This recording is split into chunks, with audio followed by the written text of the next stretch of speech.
Look at the third part of the laws of leadership.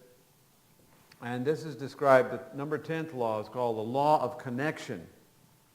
6 keys to connection. We need to have connection. We've alluded to that in some of our other points.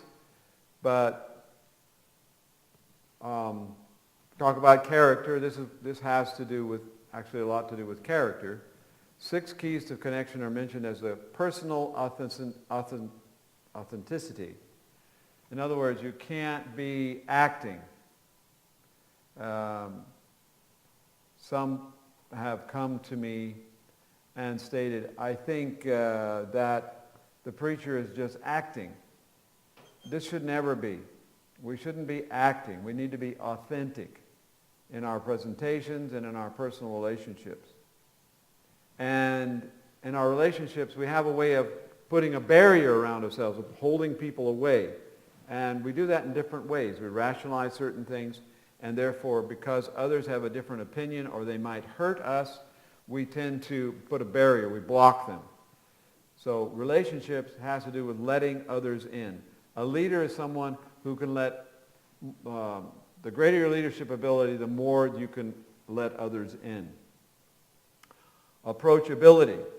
And we all have a certain approachability. People can come to us and talk to us about certain things.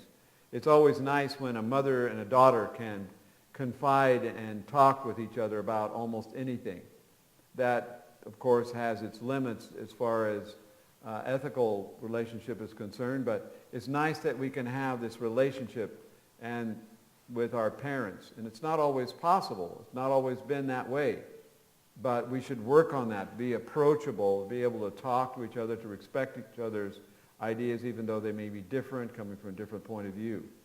Approachability is a big issue. Mutual rapport. As we mentioned before, having no respect of persons, treating everyone equally. Belief in people, confidence begets confidence, as Dwight says. Meaning and depth.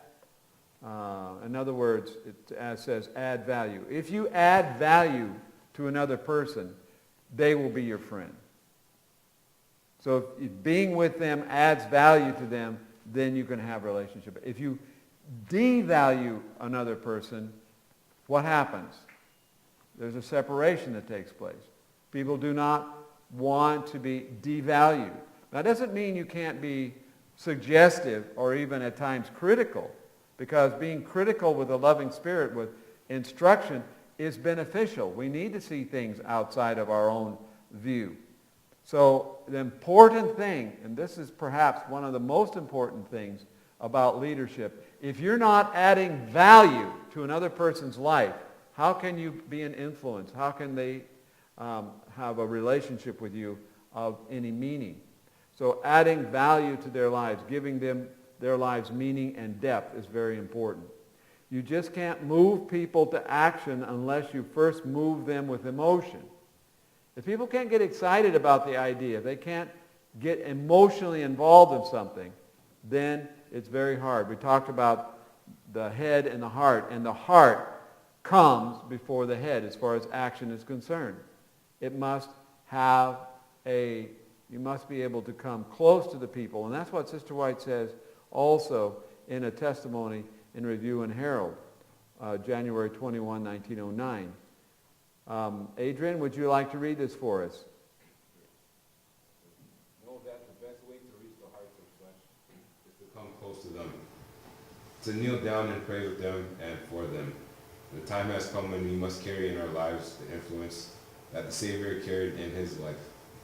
We are to instruct and educate the suffering ones how to resist disease by teaching them how to eat and drink and live healthily, and how to love and fear God.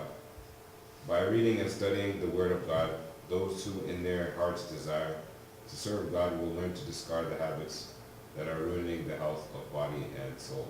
So we need to come close to them and pray with them and for them and instruct them on the right ways to help their situation.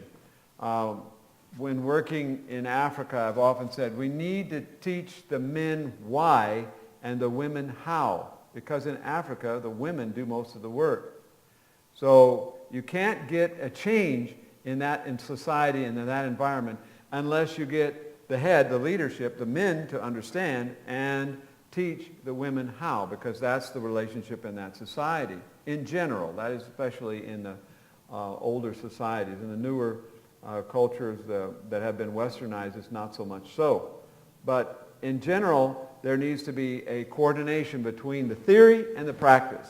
And so we need to come close to them with enthusiasm and teach them how. So the law of connection. There needs to be authenticity. We need to have a relationship with the people. We need to be approachable. We need to try to work for a rapport with the people. We need to believe in the people. And we need to add depth to their experience and add value to their lives. And we need to come close to them to do that. So that's the law of connection. We need to connect with the people. Sister White also mentions that when we preach, the work has only begun. That we need to go out and visit the people and spend time with them. Now, the law of the inner circle. Did Jesus have an inner circle? Peter, James, and John were the inner circle. Even though there were 12 disciples, there was an inner circle. A leader's potential is determined by those closest to him.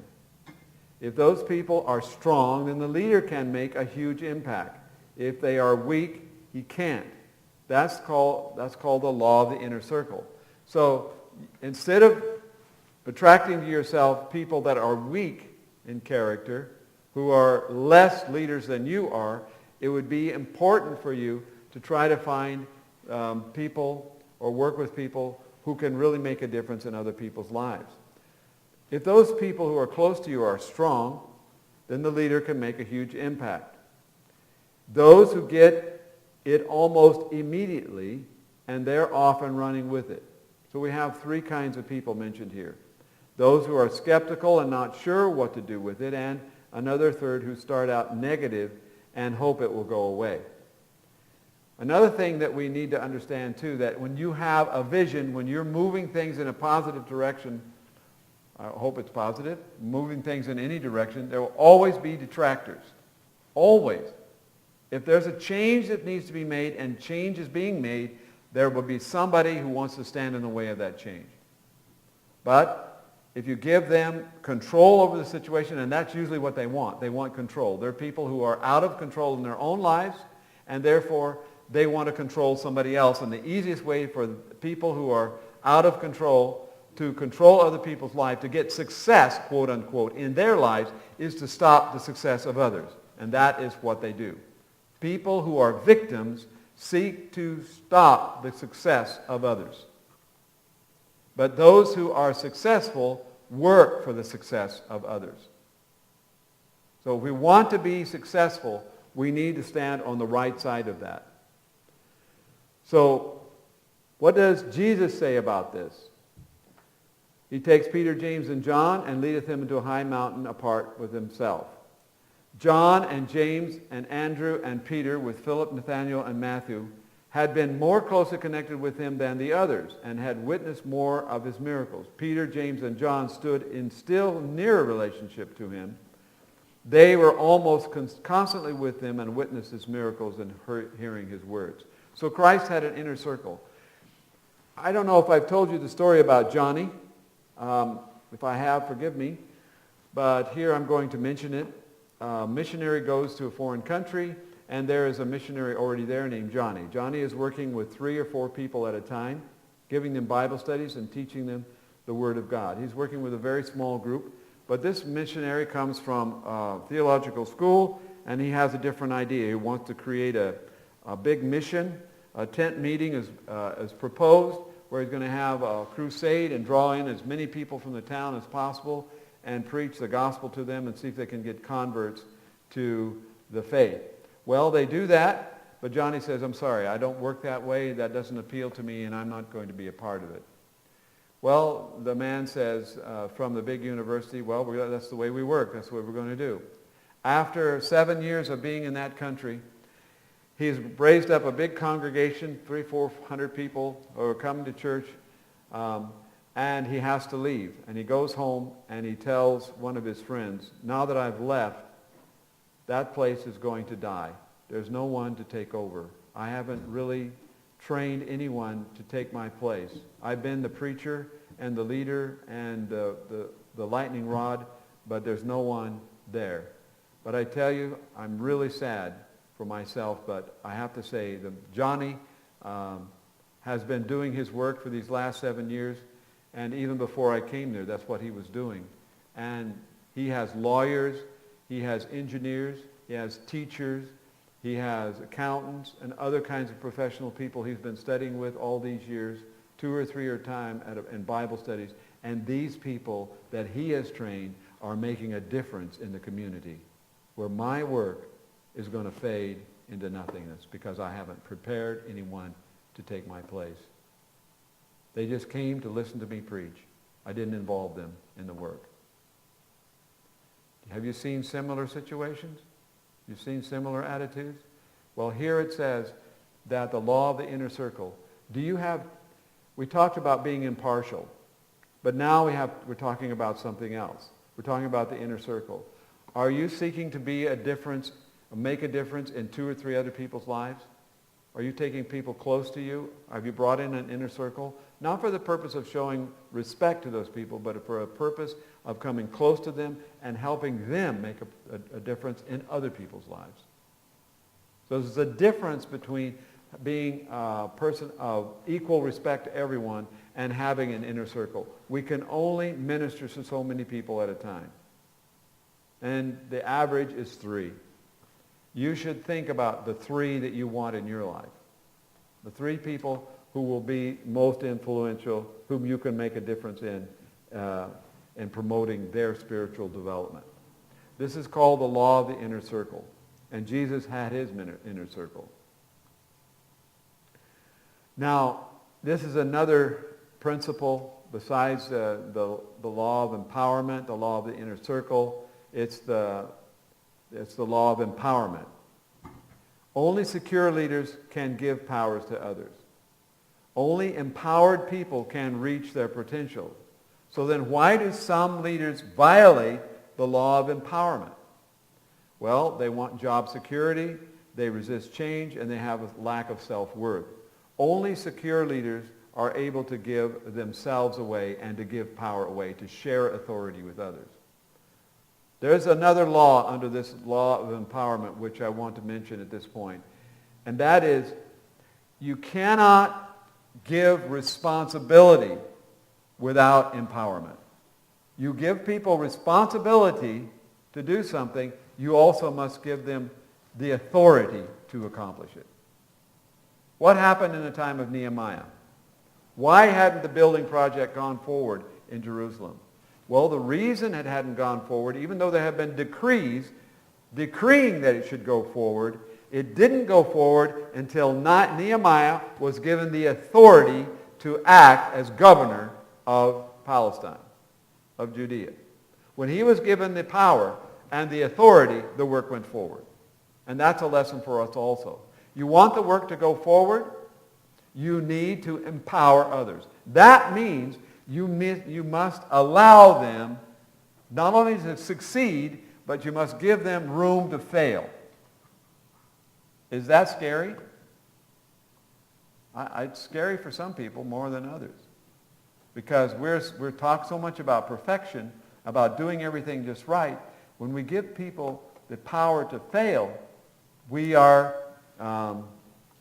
on very shaky ground for some people. But we must allow people to work and learn, even though their work is not maybe as perfect as we would like it. Delegate is another way of putting it here. Maybe the people can't do it as fast or as good as we can do it. But still, if they are doing it, that releases us to do something else, to lead. Anything that is repeatable, anything that needs to be done in a repetitious way, we must give to other people. Leaders will not do repetitious work. They will delegate that work to others. And hopefully in delegating that work, they will help the other people develop their abilities and their skills as well. So when we're delegating homework to you, this is a way of eventually empowering you to do other things. So you must be willing to empower other people to accomplish something. If you give them responsibility, you must also give them authority. Don't be afraid what other people may or may not do, but help them do it. Education is a part of that.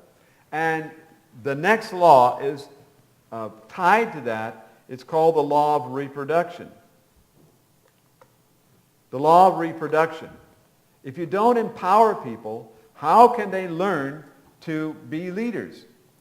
It takes a leader to raise up a leader. Leadership is not a natural thing, generally speaking. And it's been shown that only 10% of people are natural leaders. I remember the story of one university some years ago.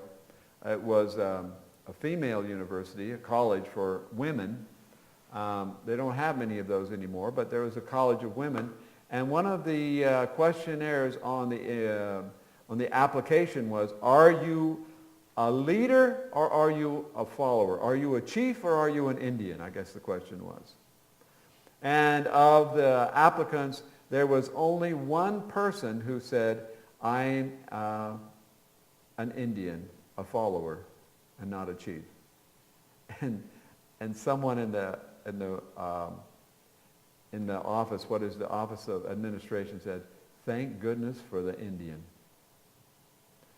Because we do need people who are willing to follow instructions, who are willing to do that. And what happens when we're willing to follow instructions? We learn. It's when we think that we're the leader and we know that we don't learn. But generally speaking, 10% of people are gifted with natural leadership. As a result of a crisis, about 5% of people become leaders. And 85% of those who become leaders because they are influenced by others who are leaders. In other words, they have taken other people under their wing. The leaders have taken these people under their wing, and they've learned leadership from others. What is the relationship there, or the ratio? According to this survey, 85% of those who are leaders have learned leadership by associating themselves with leaders. More than 4 out of 5, then, become leaders because they were mentored. That is called the law of reproduction. So the law of reproduction, is a tremendous value in developing leaders. Leaders who develop leaders. They see the big picture. They attract potential leaders and create an eagle environment. If an organization has poor leaders, what little leadership it has will only get worse because we attract the leaders of a less ability than ourselves. If it has great leaders, then the leadership only gets better and better. So what kind of leadership are we fostering? How are we fostering leadership in the church? Are we willing to entrust responsibility and give people authority to act and then help them when they make a mistake instead of just throwing them away? Well, we need to develop leaders.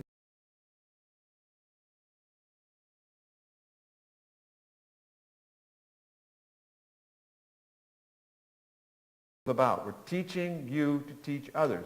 But more importantly, we need to have the law of reproduction.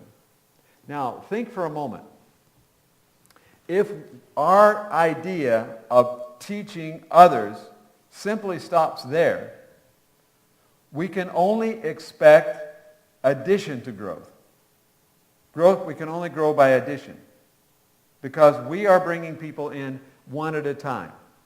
But if we're teaching others to lead others, we can work by the law of multiplication. Because if we're multiplying leaders rather than just adding followers, there's a huge difference. So in our work, what should we be striving for? Just adding members? Adding followers? Or should our focus be on teaching or mentoring leaders? Mentoring leaders multiplies growth. adding members only adds growth. Do you want addition to growth, or do you want multiple growth? Then we must learn to have a different attitude. We need to multiply leaders. Now, there's a testimony in volume 9. Upon us is laid a sacred charge. The commission has been given us to go, therefore, and make disciples of all nations, baptizing them in the name of the Father, the Son, and the Holy Ghost, teaching them to observe all things whatsoever I commanded you, and lo, I am with you always, even unto the end of the world. So you are dedicated to the work of making known the gospel of salvation. Heaven's perfection is to be your power. So Sister White talks that we are to go and make disciples. That's what Jesus said. And she says we are dedicated to making known the gospel, heaven's perfection. But we have also this law of reproduction. We have to be willing to help others become leaders. How do you help others become leaders? By giving them responsibility, allowing them to work. Our young people's department should be a place where we're mentoring leaders by giving the leadership of the youth to the youth.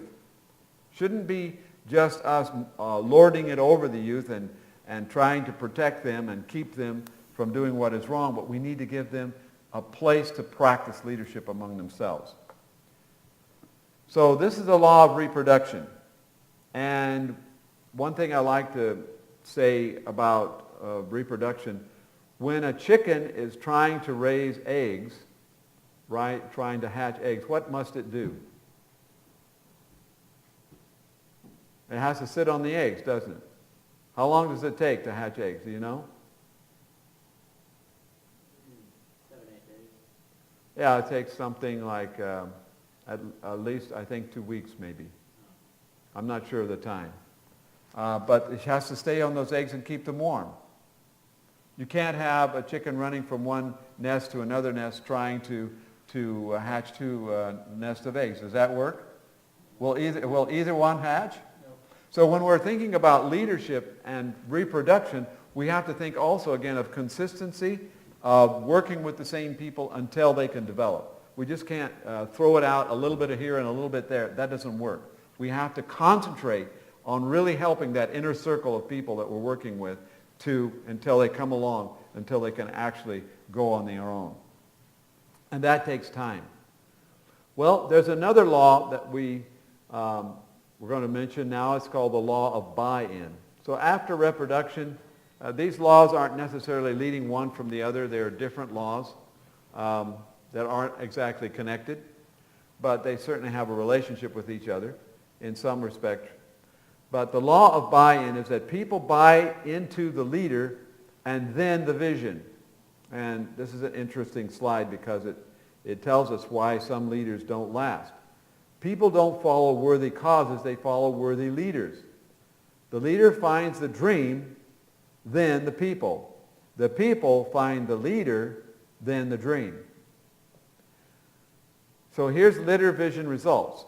If they don't buy into the leader and don't buy into the dream, what happens? They get another leader. If they don't buy into the leader but buy into the dream, they still get another leader. If they buy into the leader but don't buy into the dream, they get another vision. If they buy into the leader and buy into the vision, they get behind the leader. And this is why many leaders don't succeed. It's because they're not willing to have a vision that the people can follow. And that is critical. Because you can be someone they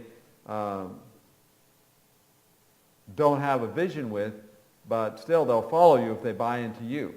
So it's really important. How important it is then that they buy into the leader? It's very important. If they don't buy into the leader, there's nothing going to get done. Even if you have a vision they can't follow, they will still modify the vision so they can follow you. So how do we get people to buy into us? We've mentioned some things before already. That's Brother Petkoff calling. I'm in class. Oh, I'm sorry, Brad. Could you finish the Sabbath school lesson yesterday or you're doing today? We did it in English. Okay. Okay? Okay, thank you. Yeah. That's it. All right. Thank you. Bye. Bye. Okay, sorry, I didn't put my phone on silent. But anyway, how important is it for us to have people buy into us? What does it mean to buy into you? They have to have confidence in you, right? They're willing to associate with you. You haven't repelled them. You've gained their trust. You have influence in their life. And they're willing to follow you as a leader and allow you to be there for them. And you for them as well. And they for you. So the law of buy-in is very important. When followers don't like the leader or the vision, they look for another leader. It's a no-win situation. When followers don't like the leader, but they do like the vision, they still look for another leader. Even though people may think a cause is good, if they don't like the leader, they will go out and find another one. When followers like the leader, but not the vision, they change the vision. When followers like the leader and the vision, things happen. They get behind both. Now, the law of buy-in. We read in the testimonies this statement. The ministers of Christ are to be examples to the flock. He who fails to direct his own household is not qualified to guide the church of God. So where do we need to begin in our leadership? In our own household. In our own households. Where do you need to begin in your leadership here? In your own room. Right? In your own place where you live. You need to manage that. As a leader, if you have a great vision and a worthy cause, but that alone is not enough to get people to follow you. First, you have to become a better leader. You must get your people to buy into you first.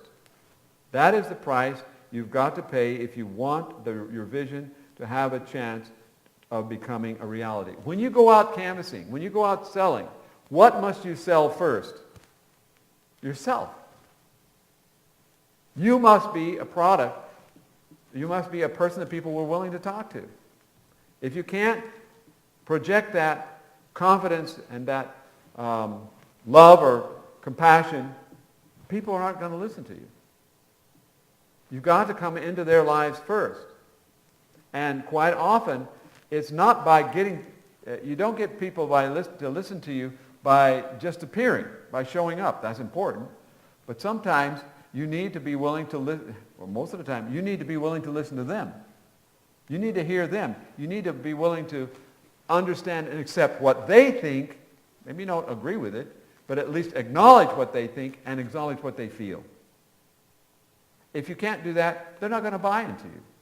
They're not going to follow your thinking. So people buy into the leader first and then into the vision. So when you're talking to people, even at the door, a person you've never met before, you need to get them to buy into you somehow. You need to sell yourself. You need to be, if you're dressed improperly, if you use wrong language, if you don't smell right, if you know, that's a big thing that has to do with rejection. You know, there was a very couple of interesting surveys that I learned about some years ago. One was they had a Walgreens store in New York, a big, or it was a department store of some kind. Maybe it was Macy's or something else. They had 2 See's candy stores or departments in this one large department store, one downstairs and one upstairs. And people preferred to go to the one upstairs rather than the one downstairs. Now, the products were the same, but the one upstairs had more business than the one downstairs. And do you know why? They did an experiment, and they did it on purpose to find out what people think, how they think. The one downstairs, when they put the sack on the scale, they put more candies in the sack and took the candies out until it reached 1 pound. The one upstairs was taught to put less than 1 pound of candies in the sack, and they added candies until it reached to 1 pound, and then they wrapped it up and gave it to the people. And people preferred, by far, to go to the See's candy store upstairs. Why? They both were getting 1 pound. What was the difference? So when you give things to people and take it away, what do they feel? They feel rejection. But when you give them a little bit and then give them more until they get what they're asking for, they go back for more. So that's a good lesson to learn when we're canvassing. If you give something to someone and you take it back, that's a negative. So you need to be willing, if you're going to give it to them, to let them have it. But before you give it to them, you should make it clear that it costs something. Then you give it to them in their hands. All right? So that's a simple lesson. There's another lesson in a library that happened some time ago. And that lesson was they asked the people who came out of the library what they thought of the library. And they purposely did one thing different when the people checked out the books. You know, you go to the library, you check out the book, and you leave a slip and whatever. I don't know how they do it these days. Most people get books online. Going to a library is kind of an old thing now. But I guess you still do it. But back then, what the difference was that when the person gave them the book, gave them the slip, they touched their hand. They just touched the hand. That's all they did. Just made personal contact with that person. And then they took a survey of the people who came out of the library, and the difference in the opinion of the people about the library was marked difference between those who were touched and those who were not touched. Those who were touched, who just had the simple touch on the hand, a very slight touch on the hand from the receptionist, from the person doing that, the opinion of the people of the library was significantly more positive than the ones who were not touched. So how important is when you go to the door that you're willing to shake the hand of the person, to have personal contact with them? Do you think that's important? It could be very important. It might make the difference, right? So this is also an important thing. Then there was another survey that was done by, I think it was done by women, I'm not sure, but they were asking a survey about what they thought about something. And one woman had a nice perfume or whatever about them, and one woman didn't have any perfume, didn't have a nice smell about her. And the difference in the opinion also was markedly different. So if you have, bad odor about you somehow, bad breath or whatever, the people are going to have a negative opinion. So it's important, your looks and your smell and your touch when you're dealing with people. So when you're talking about buy-in, we're talking about the personal touch. The relationship you have with people is very important on a personal level. And we're not talking about just the theory about the relationship. We're talking about other factors as well. So the law of buy-in is that you need to have a worthy cause, but you also need to be a worthy person to follow. And that means that you're willing to touch people, you're willing to come close to them, you're willing to have a relationship with them which is a positive one in many different respects, different aspects. All right, the law of buy-in is very important. If people won't buy into you, then you can't get them to follow. We could make many other examples about how we can influence people with different aspects of our character, our personality, and the way we carry ourselves. Now, the law of victory. Leaders find a way for the team to win. One thing victorious leaders share is the inability to accept defeat. Who are some of the greatest leaders we can think of? One like Alexander the Great, right? A man who wouldn't accept defeat. You know, Napoleon was also a man who wouldn't accept defeat, but he was defeated. And there were reasons for that, personal reasons why he was defeated. He was defeated by his own ego. He got too big for his own britches. Even though he was a small man, he was very great on the battlefield, but because of his own ego, he was destroyed. When the pressure is on, great leaders are at their best. Victory is possible as long as one has these three components. What are they? Unity of vision, diversity of skills, a leader is dedicated to victory, and raising his team to their potential. We can give many examples of great leaders in sports. Some of these men were invested in the character of the people that we're dealing with. They were invested in the people. They wanted their men, their team members, to be successful on the field and off the field of competition. And so they were interested in making a difference in these people's lives. Sister White has a lot to say about victory. She says these things. Would you like to read, please, Richard? Sure. We give ourselves fully to God, and in our work follow his directions. He makes himself responsible for its accomplishment. He would not have us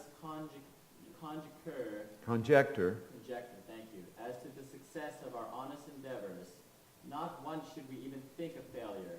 We are to cooperate with one who knows no failure. Is that a powerful statement? Yes. Amen. Read on. When we are disappointed in men, let us think how many times Jesus has been disappointed in those whom he came to save. Why then should we be inactive and discouraged because we do not see the immediate results we desire? This is where many of us fail. We look at current circumstances and we don't push on. It says in the Spirit of Prophecy also that he was disappointed but never discouraged. Jesus was never discouraged. Disappointed, yes. Are you disappointed in yourself and disappointed in others? Quite often. At least I am. I'm disappointed in myself, and I'm disappointed in others. But let it not be discouragement. Let's not be discouraged by our own failures, because we are connected with one who knows no failure. And what is the most successful thing in the world? Sister White says in Volume 7, I think page 42, nothing is as successful as success. So what are we to work for? You want to have a good relationship with people? Give them success. Give them something that they can accomplish, that they can feel good about. And that's what we need to do. And that's what I'm thankful for, that we had this interruption this week where we could go out and do something together. Wasn't it a good feeling to be able to get dirty together and accomplish something? It was helpful for our psyche, for our spiritual well-being, to go out and move 1,000 bricks and do some other things. It was very wonderful. So thank the Lord for these experiences.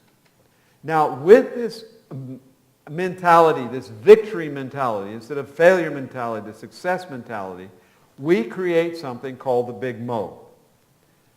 Momentum is a leader's best friend. And here's this statement that I just quoted. Nothing is so successful as success. It's 17:24, not 42. No argument is so successful as a success founded on simplicity. When you have no momentum, even the simplest task can seem like insurmountable problems. But when you have momentum on your side, the future looks bright, obstacles look small, and trouble seems temporary. This is a small type here, but can you read it for us again? Apprentices? Apprentices should be trained so that they can go forth prepared to take up intelligently the different lines of printing work, giving momentum to the cause of God by the best use of their energies, and capable of imparting to others the knowledge they have received. Okay, this is talking about a specific incident, but I think we can apply it generally. Apprentices. Do you feel like an apprentice? I hope you do. I hope you're here thinking that you're here to learn. I need to go forth preparing to work intelligently to give momentum to the cause of God. What is momentum?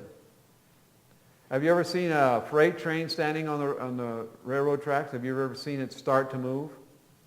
What happens? Starts it very slowly.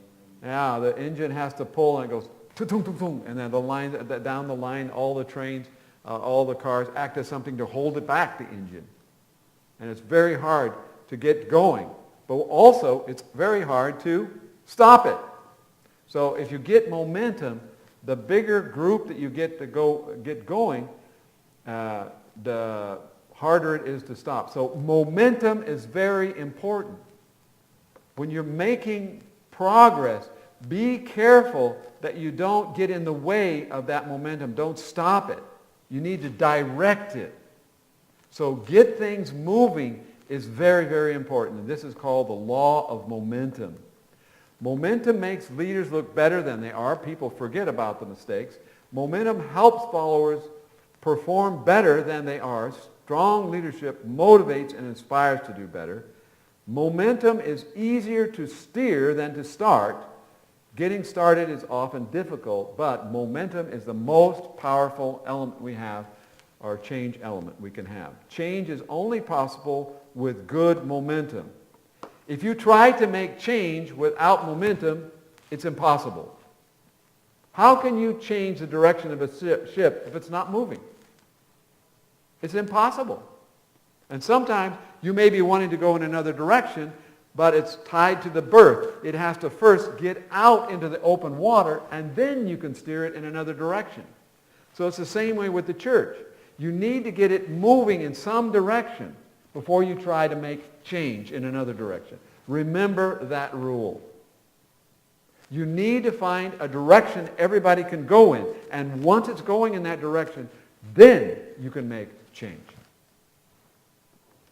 So change is only possible when there is momentum, when there is movement. If thou canst believe, all things are possible, Jesus said. We have another testimony that says this, Volume 3, page 23. Please.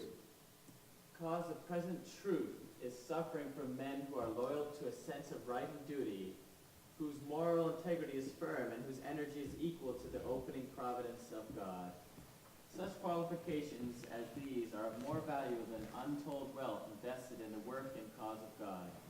Energy, moral integrity, and strong purpose for the right are qualities that cannot be supplied with any amount of gold. Men possessing these qualifications will have influence everywhere. Their lives will be more powerful than lofty eloquence. God calls for men of heart, men of mind, men of moral integrity, whom he can make the depositories of his truth, and who will correctly represent its sacred principles in their daily life. So, first of all, it says and implies the opening providences of God. How do you view that? Well, there's a statement in Steps to Christ that talks about that God speaks to us through nature, through revelation, and through his providences. So we need to be open to the providences of God. We need to see things as God allowed.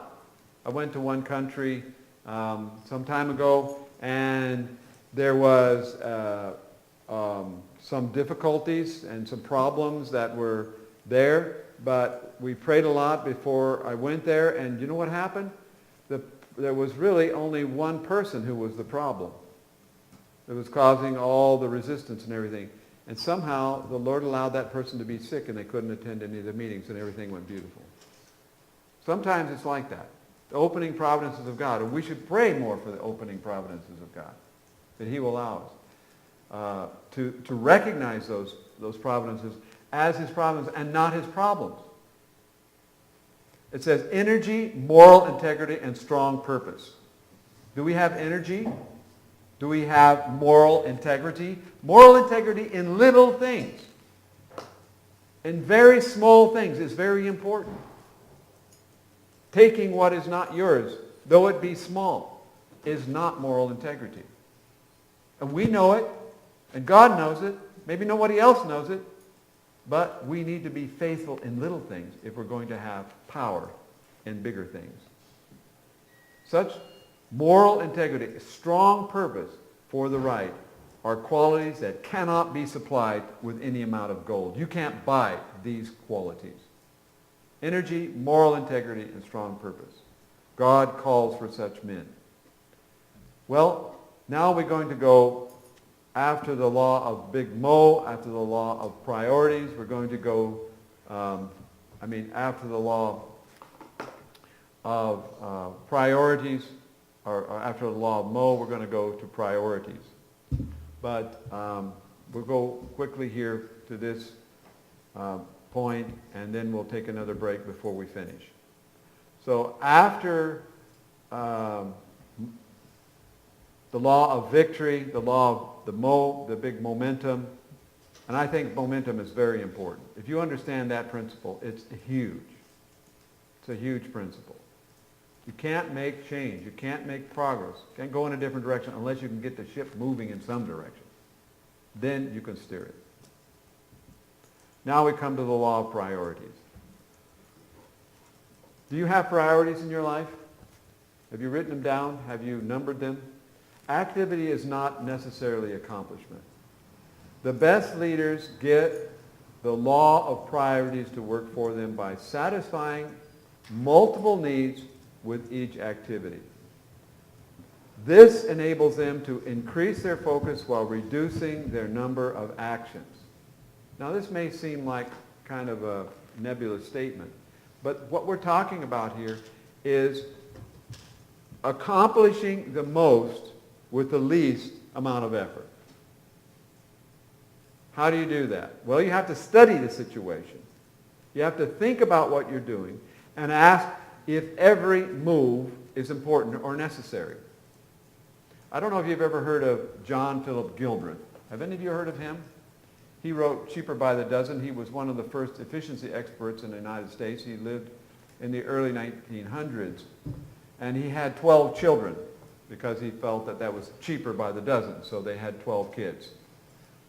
Well, John Philip Gilbreth got his first job as a hod carrier for a bricklaying company. And after the first 4 hours on the job, he challenged the journeyman bricklayer, telling him, "I can lay bricks faster than you can." Well, he'd never laid a brick in his life. But what had he done? He watched the bricklayer laying bricks, and what he did is he studied the motions of the bricklayer. And he said to the bricklayer, this bricklayer was really angry with him, "Who do you think you are? You can lay bricks better than me." You know how people would be when some 18-year-old whippersnapper, as we would say, that "I can lay bricks faster than you." He says, "Yes, you're laying bricks 4 different ways." "What do you mean I'm laying bricks 4 different ways?" "I'm laying bricks. I've always been laying bricks." He says, "You're doing it 4 different ways. And one of those ways is faster than all the others." "What do you mean?"